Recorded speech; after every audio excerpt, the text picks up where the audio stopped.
Conversación con una momia. Edgar Allan Poe. El simposium de la noche anterior había sido un tanto excesivo para mis nervios. Me dolía horriblemente la cabeza y me dominaba una invencible modorra. Por ello, en vez de pasar la velada fuera de casa como me lo había propuesto, se me ocurrió que lo más sensato era comer un bocado e irme inmediatamente a la cama. Hablo, claro está, de una cena liviana. Nada me gusta tanto como las tostadas con queso y cerveza. Más de 1 libra por vez, sin embargo, no es aconsejable en ciertos casos. En cambio, no hay ninguna oposición que hacer a 2 libras. Para ser franco, entre 2 y 3 no hay más que una unidad de diferencia.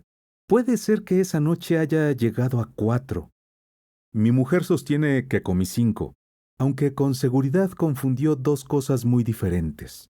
Estoy dispuesto a admitir la cantidad abstracta de 5, pero en concreto se refiere a las botellas de cerveza que las tostadas de queso requieren imprescindiblemente a modo de condimento. Habiendo así dado fin a una cena frugal, me puse mi gorro de dormir con intención de no quitármelo hasta las 12 del día siguiente. Apoyé la cabeza en la almohada y, ayudado por una conciencia sin reproches, me sumí en un profundo sueño. Mas, ¿cuándo se vieron cumplidas las esperanzas humanas? Apenas había completado mi tercer ronquido cuando la campanilla de la puerta se puso a sonar furiosamente, seguida de unos golpes de llamador que me despertaron al instante. 1 minuto después, mientras estaba frotándome los ojos, entró mi mujer con una carta que me arrojó a la cara, y que procedía de mi viejo amigo el doctor Ponnonner.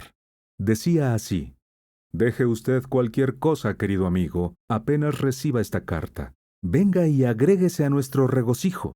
Por fin, después de perseverantes gestiones, he obtenido el consentimiento de los directores del museo para proceder al examen de la momia. Ya sabe a cuál me refiero. Tengo permiso para quitarle las vendas y abrirlas si así me parece. Solo unos pocos amigos estarán presentes. Y usted, naturalmente. La momia se halla en mi casa y empezaremos a desatarla a las 11 de la noche. Su amigo, Ponnonner». Cuando llegué a la firma me pareció que ya estaba todo lo despierto que puede estarlo un hombre. Salté de la cama como en éxtasis, derribando cuanto encontraba a mi paso. Me vestí con maravillosa rapidez y corrí a todo lo que daba a casa del doctor. Encontré allí a un grupo de personas llenas de ansiedad. Me habían estado esperando con impaciencia. La momia hallábase instalada sobre la mesa del comedor y apenas hube entrado comenzó el examen. Aquella momia era una de las 2 traídas pocos años antes por el capitán Arthur Sabretash, de una tumba cerca de Eleitias, en las montañas líbicas, a considerable distancia de Tebas sobre el Nilo. En aquella región, aunque las grutas son menos magníficas que las tebanas, presentan mayor interés pues proporcionan muchísimos datos sobre la vida privada de los egipcios. La cámara de donde había sido extraída nuestra momia era riquísima en esta clase de datos. Sus paredes aparecían ligeramente cubiertas de frescos y bajorrelieves, mientras que las estatuas, vasos y mosaicos de finísimo diseño indicaban la fortuna del difunto. El tesoro había sido depositado en el museo en la misma condición en que lo encontrara el capitán Sabretash. Vale decir que nadie había tocado el ataúd. Durante 8 años había quedado allí sometido tan solo a las miradas exteriores del público.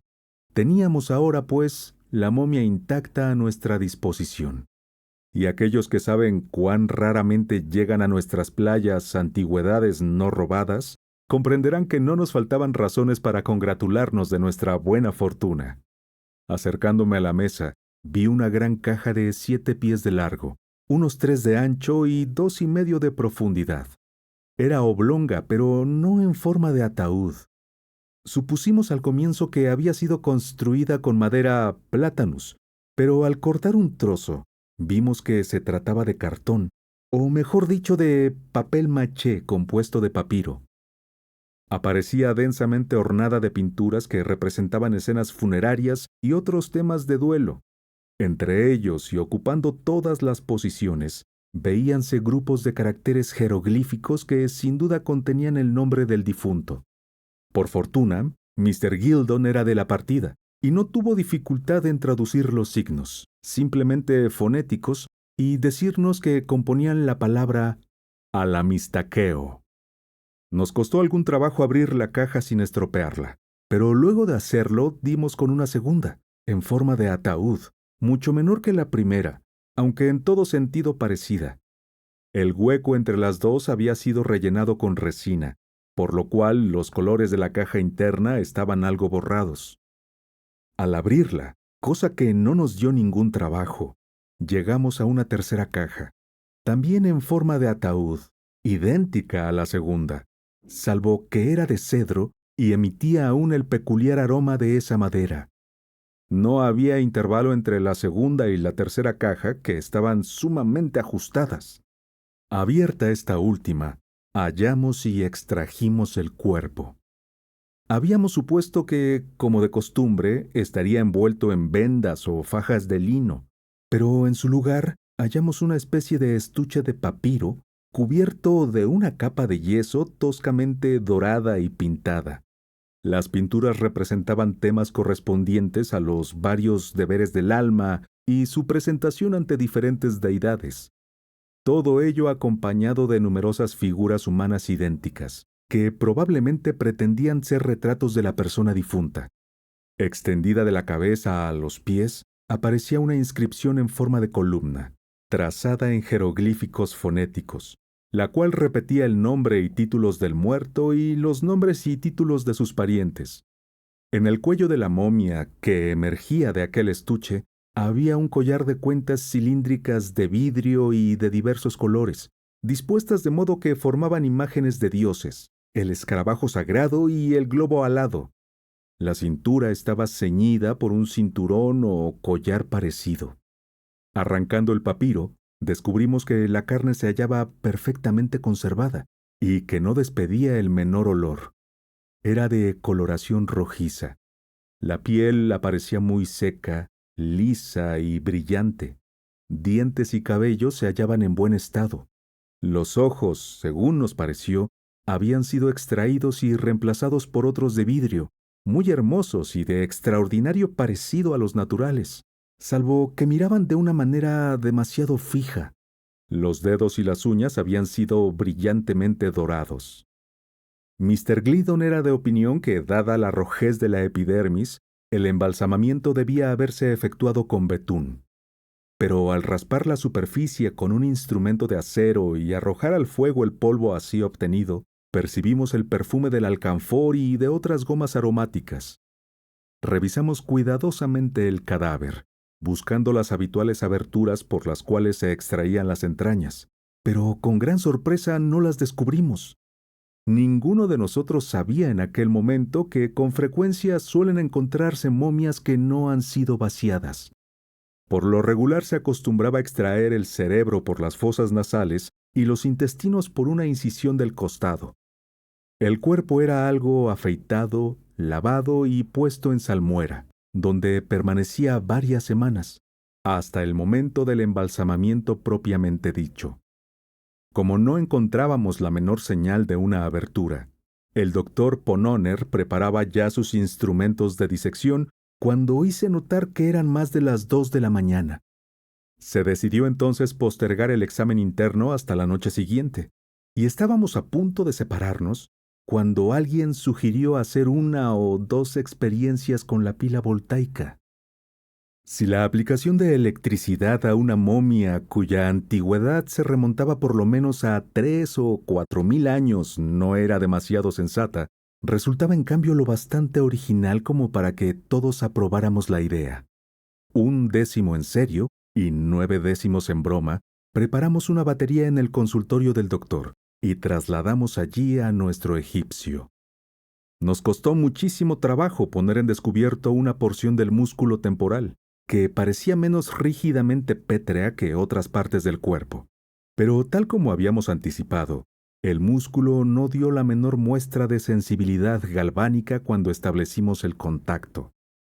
Esta primera prueba nos pareció decisiva, y riéndonos de nuestra insensatez, Nos despedíamos hasta la siguiente sesión, cuando mis ojos cayeron casualmente sobre los de la momia y quedaron clavados por la estupefacción. Me había bastado una mirada para darme cuenta de que aquellos ojos, que suponíamos de vidrio y que nos habían llamado la atención por cierta extraña fijeza, se hallaban ahora tan cubiertos por los párpados que sólo una pequeña porción de la túnica albugínea era visible. Lanzando un grito llamé la atención de todos sobre el fenómeno, que no podía ser puesto en discusión. No diré que me sentía alarmado, pues en mi caso la palabra no resultaría exacta. Es posible, sin embargo, que de no mediar la cerveza me hubiera sentido algo nervioso. En cuanto al resto de los asistentes, no trataron de disimular el espanto que se apoderó de ellos. Daba lástima contemplar al doctor Ponnonner. Mr. Gliddon, gracias a un procedimiento inexplicable, había conseguido hacerse invisible.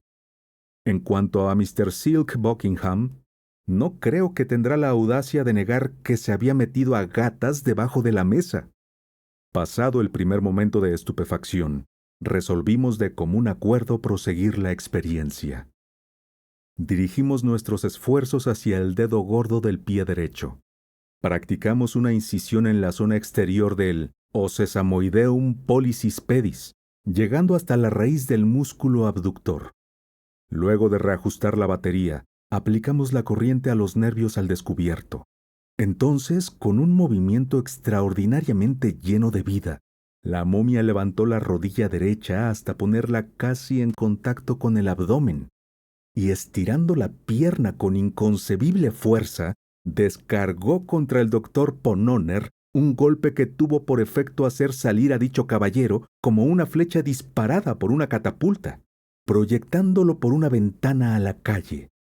Corrimos en masa a recoger los destrozados restos de la víctima, pero tuvimos la alegría de encontrarla en la escalera, subiendo a toda velocidad, abrazado de fervor científico y más que nunca convencido de que debíamos proseguir el experimento sin desfallecer. Siguiendo su consejo, decidimos practicar una profunda incisión en la punta de la nariz, que el doctor sujetó en persona con gran vigor, estableciendo un fortísimo contacto con los alambres de la pila. Moral y físicamente, figurativa y literalmente, el efecto producido fue eléctrico. En primer lugar, el cadáver abrió los ojos y los guiñó repetidamente largo rato, como hace Mr. Barnes en su pantomima. En segundo, estornudó. En tercero, se sentó. En cuarto, agitó violentamente el puño en la cara del doctor Ponnonner. En quinto, volviéndose a los señores Gliddon y Buckingham, les dirigió en perfecto egipcio el siguiente discurso. Debo decir, caballeros, que estoy tan sorprendido como mortificado por la conducta de ustedes. Nada mejor podía esperarse del doctor Ponnonner. Es un pobre estúpido que no sabe nada de nada. Lo compadezco y lo perdono. Pero usted, Mr. Gliddon, y usted, Silk, que han viajado y trabajado en Egipto al punto que podría decirse que ambos han nacido en nuestra madre tierra, ustedes que han residido entre nosotros hasta hablar el egipcio con la misma perfección que su propia lengua, ustedes a quienes había considerado siempre como los leales amigos de las momias. En verdad esperaba una conducta más caballeresca de parte de los dos. ¿Qué debo pensar al verlos contemplar impasibles la forma en que se me trata? ¿Qué debo pensar al descubrir que permiten que 3 o 4 fulanos me arranquen de mi ataúd y me desnuden en este maldito clima helado? ¿Y cómo debo interpretar, para decirlo de una vez, que hayan permitido y ayudado a ese miserable canalla, el doctor Ponnonner, a que me tirara de la nariz? Nadie dudará, presumo, de que, dadas las circunstancias y el antedicho discurso, corrimos todos hacia la puerta, nos pusimos histéricos o nos desmayamos cuán largos éramos. Cabía esperar una de las 3 cosas. Cada una de esas líneas de conducta hubiera podido ser muy plausiblemente adoptada. Y doy mi palabra de que no alcanzo a explicarme cómo y por qué no seguimos ninguna de ellas. Quizá haya que buscar la verdadera razón en el espíritu de nuestro tiempo, que se guía por la ley de los contrarios y la acepta habitualmente como solución de cualquier cosa por vía de paradoja e imposibilidad. Puede ser, asimismo, que el aire tan natural y corriente de la momia privara a sus palabras de todo efecto aterrador. De todos modos, los hechos son como los he contado, y ninguno de nosotros demostró espanto especial, ni pareció considerar que lo que sucedía fuese algo fuera de lo normal. Por mi parte me sentía convencido de que todo estaba en orden, y me limité a correrme a un costado, lejos del alcance de los puños del egipcio. El doctor Ponnonner se metió las manos en los bolsillos del pantalón, miró con fijeza a la momia y se puso extraordinariamente rojo. Mr. Gliddon se acarició las patillas y se ajustó el cuello. Mr. Buckingham bajó la cabeza y se metió el dedo pulgar derecho en el ángulo izquierdo de la boca. El egipcio lo miró severamente durante largo rato, tras lo cual hizo un gesto despectivo y le dijo: «¿Por qué no me contesta, Mr. Buckingham? ¿Ha oído o no lo que acabo de preguntarle? ¡Sáquese ese dedo de la boca!». Mr. Buckingham se sobresaltó ligeramente, quitándose el pulgar derecho del lado izquierdo de la boca, y por vía de compensación, insertó el pulgar izquierdo en el ángulo derecho de la abertura antes mencionada. Al no recibir respuesta de Mr. Buckingham, la momia se volvió malhumorada a Mr. Gliddon, y con tono perentorio le preguntó qué diablos pretendíamos todos. Mr. Gliddon le contestó detalladamente en idioma fonético, y si no fuera por la carencia de caracteres jeroglíficos en las imprentas norteamericanas, me hubiese encantado reproducir aquí su excelentísimo discurso en la forma original. Aprovecharé la ocasión para hacer notar que la conversación con la momia se desarrolló en egipcio antiguo. Tanto yo como los otros miembros no eruditos del grupo contamos con los señores Gliddon y Buckingham como intérpretes. Estos caballeros hablaban la lengua materna de la momia con inimitable fluidez y gracia, pero no pude dejar de observar que, a causa sin duda de la introducción de imágenes modernas, vale decir absolutamente novedosas para el egipcio, ambos eruditos se veían obligados en ocasiones a emplear formas concretas para explicar determinadas cosas. Mr. Gliddon, por ejemplo, no pudo hacer comprender en cierto momento al egipcio la palabra política, hasta que no hubo dibujado en la pared con un carbón un diminuto caballero de nariz llena de verrugas, con los codos rotos, subido a una tribuna, la pierna izquierda echada hacia atrás, el brazo derecho tendido hacia adelante, cerrando el puño, y los ojos vueltos hacia el cielo, mientras la boca se abría en un ángulo de 90 grados. Del mismo modo, Mr. Buckingham no consiguió hacerle entender la noción absolutamente moderna de wig hasta que el doctor Ponnonner le sugirió el medio adecuado. Nuestro amigo se puso sumamente pálido, pero consintió en quitarse la peluca. Se comprenderá fácilmente que el discurso de Mr. Gliddon versó principalmente sobre los grandes beneficios que el desempaquetamiento y destripamiento de las momias había proporcionado a la ciencia, aprovechando esto para excusarnos de todos los inconvenientes que pudiéramos haber causado, en especial a la momia llamada Alamistaqueo. Concluyó sugiriendo finalmente, pues apenas era una insinuación, que una vez explicadas estas cosas, muy bien podíamos continuar con el examen proyectado. Al oír esto, el doctor Ponnonner se puso a preparar sus instrumentos. Pero parece ser que Alamistaqueo tenía ciertos escrúpulos de conciencia, cuya naturaleza no pude llegar a comprender con respecto a la sujeción del orador. Mostróse, sin embargo, satisfecho de las excusas ofrecidas y, bajándose de la mesa, estrechó las manos de todos los presentes.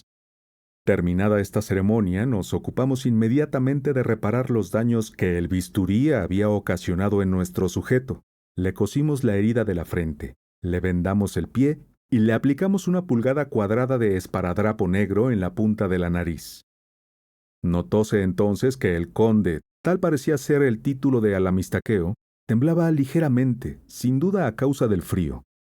El doctor se trasladó al punto a su guardarropa, volviendo con una magnífica chaqueta negra, admirablemente cortada por Jennings, un par de pantalones de tartán celeste con trabillas, una camisa de guinga color rosa, un chaleco de brocado, un abrigo corto blanco, un bastón con puño, un sombrero sin alas, botas de charol, guantes de cabritilla de color paja, un monóculo, un par de patillas y una corbata del modelo en cascada. Dada la disparidad de tamaño entre el conde y el doctor, que se hallaban en proporción de 2-1, tuvimos alguna dificultad para disponer aquellas prendas en la persona del egipcio. Pero una vez vestido, hubiera podido decirse que lo estaba de verdad. Mr. Gliddon le dio entonces el brazo y lo llevó hasta un confortable sillón junto al fuego, mientras el doctor llamaba y pedía cigarros y vino. La conversación no tardó en animarse. Como es natural, nos sentíamos muy curiosos ante el hecho bastante notable de que al amistaqueo siguiera todavía vivo. Hubiera pensado, expresó Mr. Buckingham, que estaba usted muerto desde hacía mucho. ¿Cómo? Replicó el conde profundamente sorprendido. Si apenas he pasado los 700 años. Mi padre vivió 1000 y no estaba en absoluto chocho cuando murió. Siguieron a esto una serie de preguntas y cálculos, tras de los cuales fue evidente que la antigüedad de la momia había sido muy groseramente estimada. Hacía 5050 años con algunos meses que le habían depositado en las catacumbas de Eleitias. Mi observación, empero, continuó Mr. Buckingham, no se refería a la edad de usted en el momento de su entierro, ya que no tengo inconveniente en reconocer que es usted un hombre joven, sino a la inmensidad de tiempo que lleva, según su propio testimonio, envuelto en betún. ¿En qué? Preguntó el conde. En betún, persistió Mr. Buckingham. Ah, sí, creo entender. El betún podía servir en efecto, pero en mi tiempo se empleaba casi exclusivamente el bicloruro de mercurio. Lo que nos resulta particularmente difícil de comprender, dijo el doctor Pononer, es cómo después de morir y ser enterrado en Egipto hace 5000 años, se encuentra usted hoy lleno de vida y con aire tan saludable. Si hubiese estado muerto como usted dice, replicó el conde, lo más probable es que continuara estándolo. Pero veo que se hallan ustedes en la infancia del galvanismo, y no son capaces de llevar a cabo lo que en nuestros antiguos tiempos era práctica corriente. Por mi parte, caí en estado de catalepsia, y mis mejores amigos consideraron que estaba muerto o que debía estarlo. Me embalsamaron, pues, inmediatamente, pero supongo que están ustedes al tanto del principio fundamental del embalsamamiento. De ninguna manera. Ah, ya veo. Triste ignorancia, en verdad. Pues bien, no entraré en detalles, pero debo decir que en Egipto, el embalsamamiento propiamente dicho consistía en la suspensión indefinida de todas las funciones animales sometidas al proceso. Empleo el término animal en su sentido más amplio, incluyendo no solo el ser físico, sino el moral y el vital.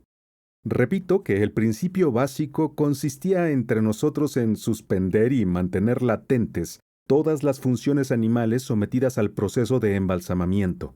O sea que, en resumen, cualquiera fuese la condición en que se encontrara el sujeto en el momento de ser embalsamado, así continuaba por siempre. Pues bien, como afortunadamente soy de la sangre del escarabajo, fui embalsamado vivo, tal como me ven ustedes ahora. «La sangre del escarabajo», exclamó el doctor Pononer. Sí, el escarabajo era el emblema, las armas de una distinguidísima familia patricia muy poco numerosa. Ser de la sangre del escarabajo significa sencillamente pertenecer a dicha familia, cuyo emblema era el escarabajo. Hablo figurativamente. Pero, ¿qué tiene eso que ver con que esté usted vivo? Bueno, la costumbre general en Egipto consiste en extraer el cerebro y las entrañas del cadáver antes de embalsamarlo. Tan solo la raza de los escarabajos se eximía de esa práctica. De no haber sido yo un escarabajo, me hubiera quedado sin cerebro y sin entrañas. No resulta cómodo vivir sin ellos. Ya veo, dijo Mr. Buckingham. Y presumo que todas las momias que nos han llegado enteras son de la raza del escarabajo. Sin la menor duda. Yo había pensado, dijo tímidamente Mr. Gliddon, que el escarabajo era uno de los dioses egipcios. ¿Uno de los qué egipcios? Gritó la momia poniéndose de pie.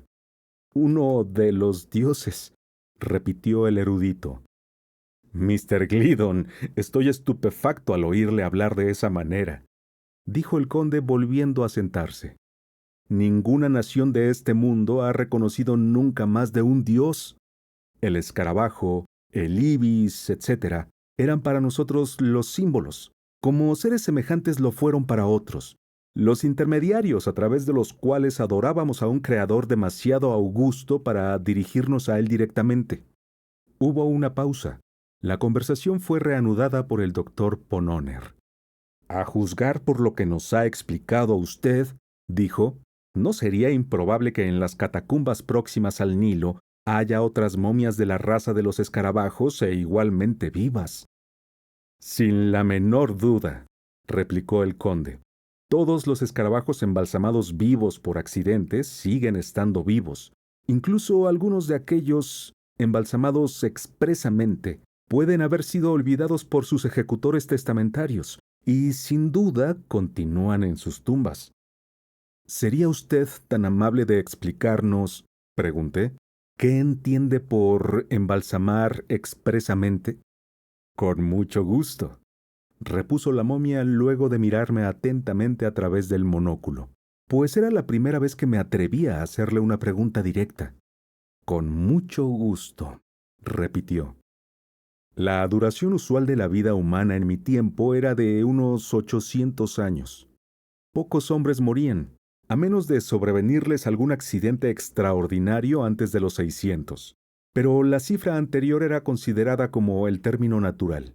Luego de descubierto el principio del embalsamamiento, tal como lo he explicado antes, nuestros filósofos pensaron que sería posible satisfacer una muy laudable curiosidad y a la vez contribuir grandemente a los intereses de la ciencia, si ese término natural era vivido en varias etapas. En el caso de la historia, sobre todo, la experiencia había demostrado que algo así resultaba indispensable. Un historiador, por ejemplo, llegado a la edad de 500 años, escribía un libro con muchísimo celo y luego se hacía embalsamar cuidadosamente, dejando instrucciones a sus albaceas pro tempore para que lo resucitaran transcurrido un cierto periodo, digamos 500 o 600 años. Al reanudar su vida, el sabio descubría invariablemente que su gran obra se había convertido en una especie de libreta de notas reunidas al azar, algo así como una palestra literaria de todas las conjeturas antagónicas, los enigmas y las pendencias personales de un ejército de exasperados comentadores. Aquellas conjeturas, etc., que recibían el nombre de notas o enmiendas, habían tapado, deformado y agobiado de tal manera el texto que el autor se veía precisado a encender una linterna para buscar su propio libro. Una vez descubierto, no compensaba nunca el trabajo de haberlo buscado. Luego de escribirlo íntegramente de nuevo, el historiador consideraba su deber ponerse a corregir de inmediato, con su conocimiento y experiencias personales, las tradiciones corrientes sobre la época en que había vivido anteriormente. Y así ese proceso de nueva redacción y de rectificación personal, cumplido de tiempo en tiempo por diversos sabios, impedía que nuestra historia se convirtiera en una pura fábula. Perdóneme usted, dijo en este punto el doctor Ponnonner, apoyando suavemente la mano sobre el brazo del egipcio. Perdóneme usted, señor, pero ¿puedo interrumpirlo un instante? Ciertamente, señor, replicó el conde.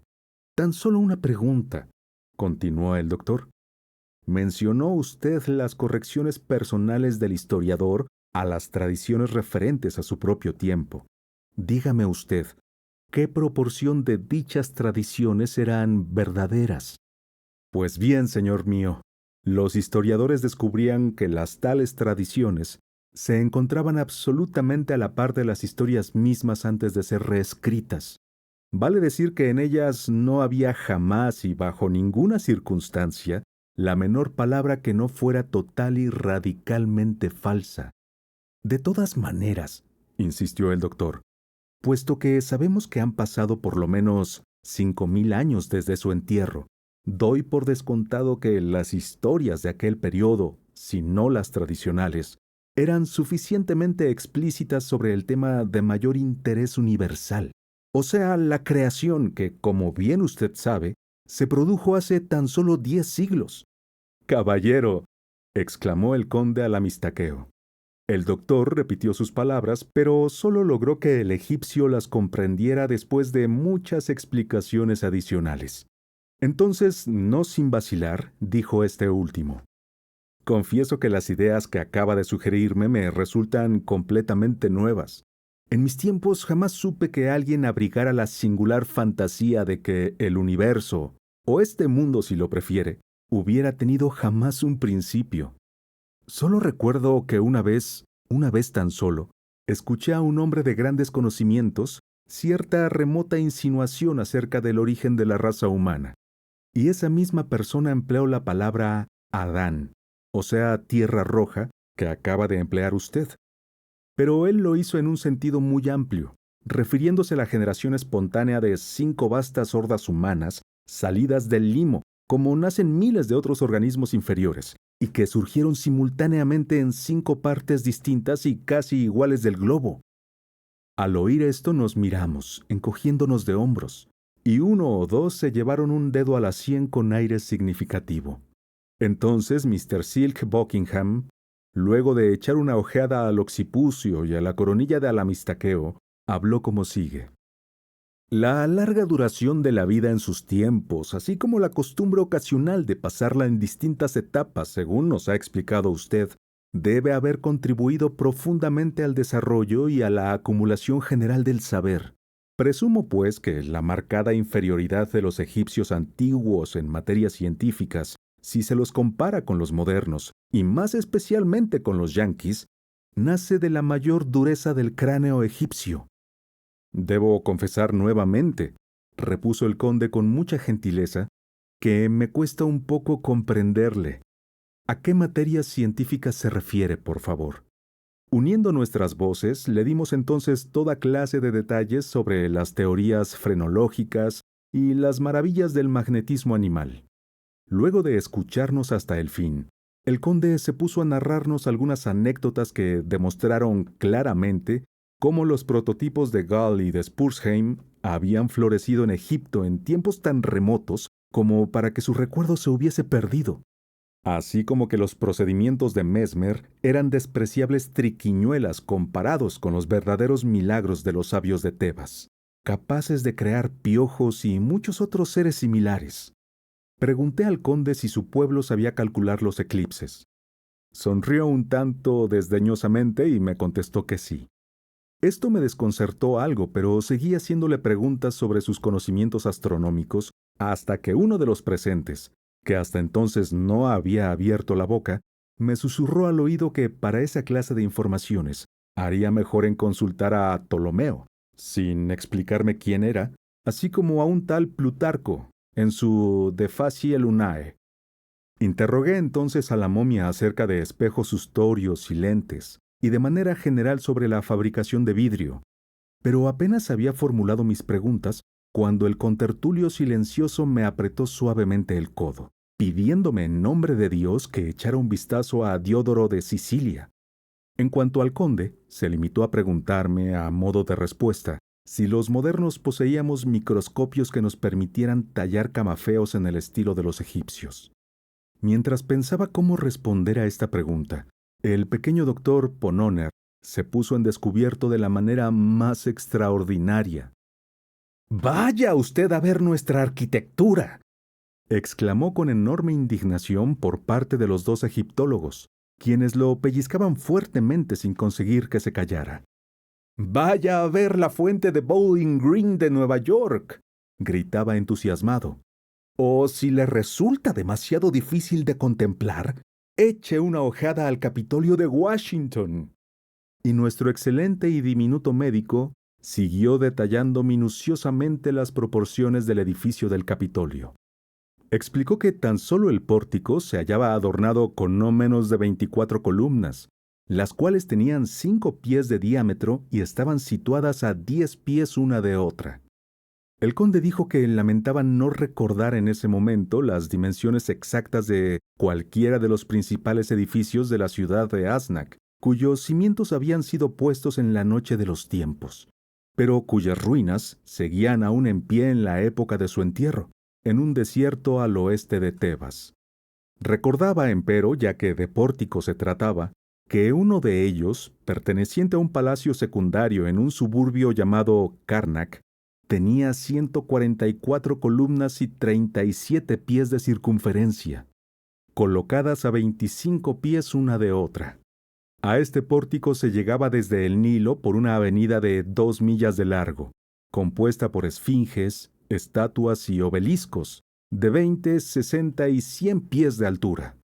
El palacio, hasta donde alcanzaba a recordar, tenía 2 millas de largo, y su circuito total debía alcanzar las 7 millas. Las paredes estaban ricamente pintadas con jeroglíficos en el interior y el exterior. El conde no pretendía afirmar que dentro del área del palacio hubieran podido construirse unos 50 o 60 capitolios como el del doctor, pero aún sin estar completamente seguro, pensaba que, con algún esfuerzo, se hubieran podido meter 200 o 300. Claro que, después de todo, el palacio de Karnak era bastante insignificante. De todas maneras, el conde no podía negarse conscientemente a admitir el ingenio, la magnificencia y la superioridad de la fuente del Bowling Green, tal como lo había descrito el doctor. Se veía forzado a reconocer que en Egipto jamás se había visto una cosa semejante. Pregunté entonces al conde qué opinaba de nuestros ferrocarriles. Contestó que no opinaban nada en especial. Los ferrocarriles eran un tanto débiles, mal concebidos y torpemente realizados.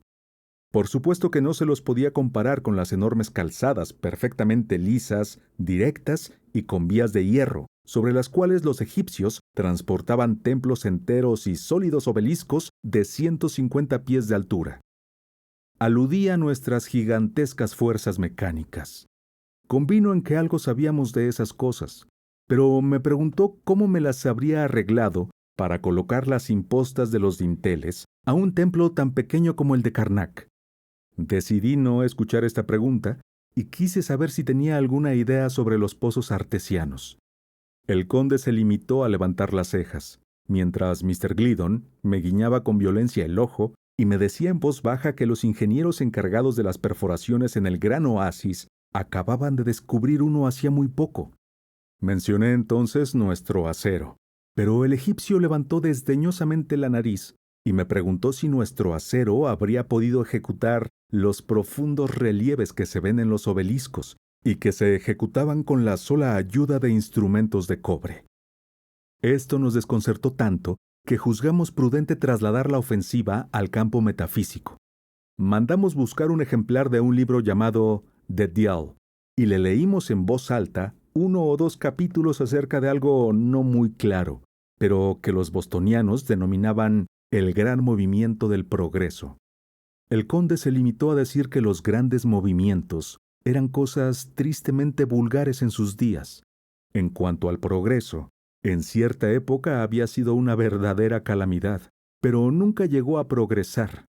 Hablamos entonces de la belleza e importancia de la democracia, y tuvimos gran trabajo para hacer entender debidamente al conde las ventajas de que gozábamos viviendo allí donde existía el sufragio ad libitum y no había ningún rey. Nos escuchó muy interesado, y en realidad me dio la impresión de que se divertía muchísimo. Cuando hubimos terminado, nos hizo saber que mucho tiempo atrás había ocurrido entre ellos algo parecido. 13 provincias egipcias decidieron ser libres y dar un magnífico ejemplo al resto de la humanidad. Sus sabios se reunieron y confeccionaron la más ingeniosa constitución que pueda concebirse. Durante un tiempo se las arreglaron notablemente bien, solo que su tendencia a la fanfarronería era prodigiosa. La cosa terminó, empero, el día en que los 15 estados, a quienes se agregaron otros 15 o 20, se consolidaron creando el más odioso e insoportable despotismo que jamás se haya visto en la superficie de la tierra. Pregunté el nombre del tirano usurpador. El conde creía recordar que se llamaba Populacho. No sabiendo qué decir a esto, alcé mi voz para deplorar la ignorancia de los egipcios sobre el vapor. El conde me miró lleno de asombro, pero no dijo nada. En cambio, el contertulio, silencioso, me dio fuertemente en las costillas con el codo, diciéndome que bastante había hecho ya el ridículo, y preguntándome si realmente era tan tonto como para no saber que la moderna máquina de vapor deriva de la invención de Hero, pasando por Salomón de Caus. Nos hallábamos en grave peligro de ser derrotados. Pero entonces, para nuestra buena suerte, el doctor Ponóner acudió a socorrernos e inquirió si el pueblo egipcio pretendía rivalizar seriamente con los modernos en la importantísima cuestión del vestido. El conde, al oír esto, miró las trabillas de sus pantalones y, tomando luego uno de los faldones de su chaqueta, se lo acercó a los ojos durante largo rato. Por fin lo dejó caer, mientras su boca se iba extendiendo gradualmente de oreja a oreja. Pero no recuerdo que dijese nada a manera de contestación. Recobramos así nuestro ánimo, y el doctor, acercándose con gran dignidad a la momia, le pidió que declarara francamente, por su honor de caballero, si alguna vez los egipcios habían sido capaces de comprender la fabricación de las pastillas de Ponóner o de las píldoras de Brandet. Esperamos ansiosamente una respuesta, pero en vano. La respuesta no llegaba. El egipcio se sonrojó y bajó la cabeza. Jamás se vio triunfo más completo. Jamás una derrota fue sobrellevada con tan poca gracia.